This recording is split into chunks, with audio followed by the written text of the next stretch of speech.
find a need and fill it. And the verse that goes along with that is, in the same way, let your good deeds shine out for all to see, so that everyone will praise your heavenly Father. With this, I reflected on that, and I think of our church has taken this mentality, not by obligation, but just because we genuinely have the heart for the least of these. And I don't think it's hard for us to be able to just reach out to the people who are less fortunate for us, because that's just how we all are. And I'm so grateful to be a part of something like that, because that's how I feel as well.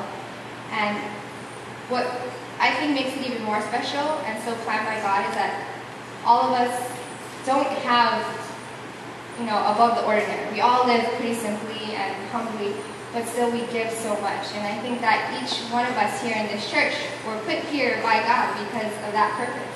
Because by how humbly we live and how giving we are, it can only lead to great things, and I think people see that. And one example is Auntie Gwen. I don't think she's here today. Or no, there she is. But she kind of shared a story with me when she went on vacation to Vegas. And it was during the wintertime, and she noticed the homeless people, or just people outside of the city. And there's a law in Vegas that you cannot feed any homeless people. It's against the law, so you'll get fined. But she saw that they were cold and hungry, and she and a few others went out there and handed out hot dogs and warm beverages that they purchased with their own money. So they had all these, homeless people in the cold, freezing, and they were just passing out food. And she didn't tell anyone that, but it's just because she saw a need and she did something about it. And yeah, did she feed every homeless person in Las Vegas? No, but those people she did feed are probably so grateful.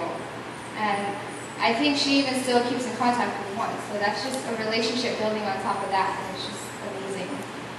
And Auntie Heidi and Uncle Thane, they reached their friends that may not have had the most promising past, but because of their love for God, they definitely have the promise of the future.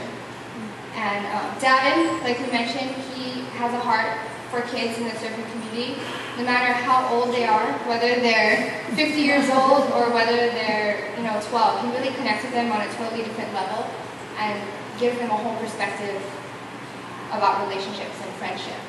And a bunch of you guys went down to the nursing home for Christmas and sang Christmas carols with the elders, and that's amazing. For older people, they kind of feel forgotten, and for strangers to just walk into a nursing home and sing Christmas carols, you could just see the joy on their faces. And we don't have to try hard, because wanting to contribute comes naturally. And that's what I really love about this church, is because none of us here live extravagant lives, but yet, like I said, we serve wholeheartedly. With that, God gives us all passions, and when we find our niche and use it to serve others, we are serving God.